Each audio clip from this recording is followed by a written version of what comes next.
Hello friends, welcome to Siddhu's kitchen. आज आपण फरसाणची आमटी करणार आहे, फरसाणची भाजी. तर हा फरसाण लागणारं साहित्य, हा फरसाणा घेतला. त्यानंतर अगदी कमी साहित्यामध्ये ही भाजी होते. त्याच्यानंतर हा कांदा, टोमॅटो, इथं आलं आणि लसूण बारीक चिरून घेतले, थोडीशी कोथिंबीर आणि लाल तिखट, कोल्हापुरी चटणी आणि थोडासा हिंग. आता इथं मी तेल गरम करायला ठेवले.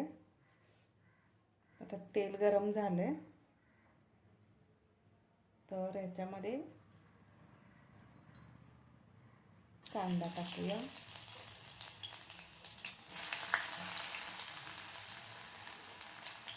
हा कांदा टाकूया.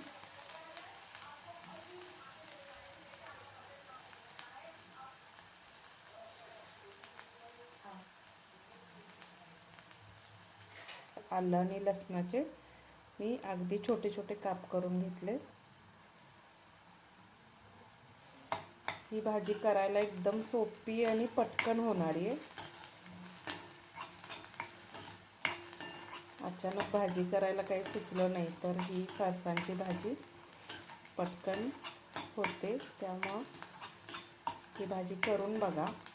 अगदी 5 मिनिटात शिजायला पण नाही वेळ लागत. आता आलं लसूण पण भाजलं. आता हा बारीक चिरलेला टोमॅटो टाकला.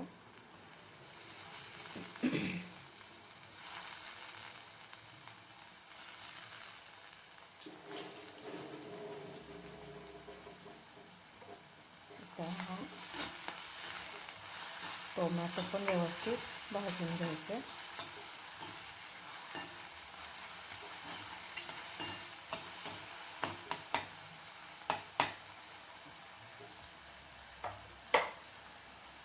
आता हे बेसनाचा पदार्थ असल्यामुळं थोडंसं हिंग,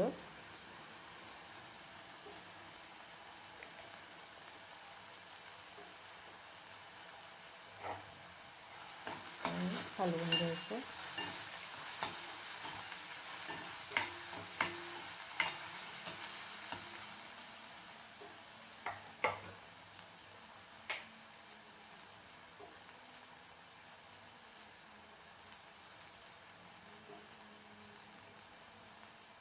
गरम मसाला.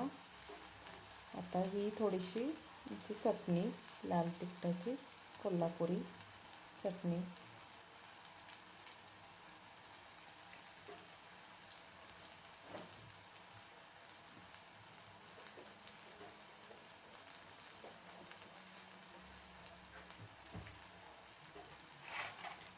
थोडासा गरम मसाला, अगदी थोडा टाकते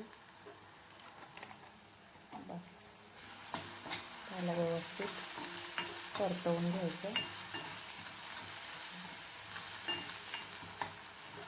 आता हे शिजण्यासाठी थोडंसं पाणी टाकूया.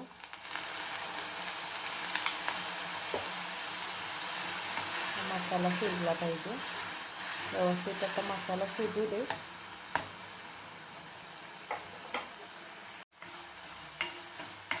आता हा बघा मसाला आपला शिजलेला आहे.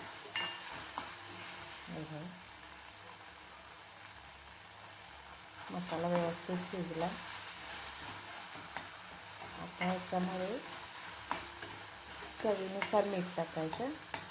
आता फरसाण्यामध्ये मीठ असते त्यामुळं त्या अंदाजानुसार आपल्याला मीठ टाकायचं. तर हे पाणी ओतते इथं. तर तुम्हाला किती पातळ पाहिजे त्या प्रमाणात पाणी टाकायचं.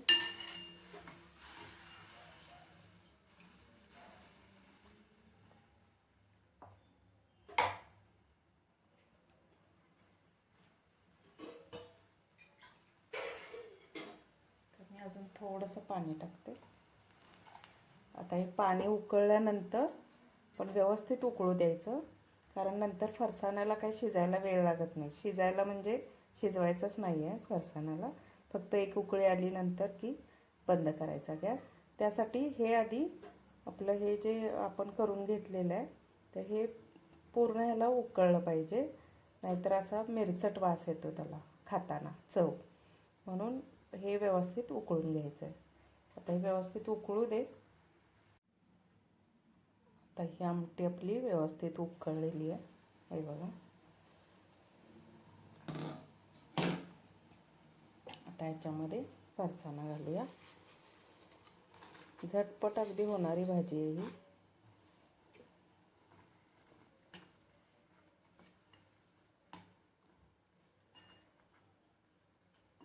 आता थंड झालं की हे थोडं घट्ट होते, त्यामुळे जास्त पण फरसाणा नाही टाकायचं आहे.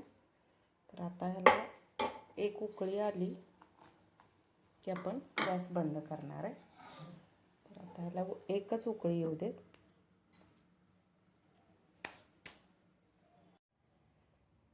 ही बघा आपली आता ही फरसाणची आपली आमटी तयार आहे.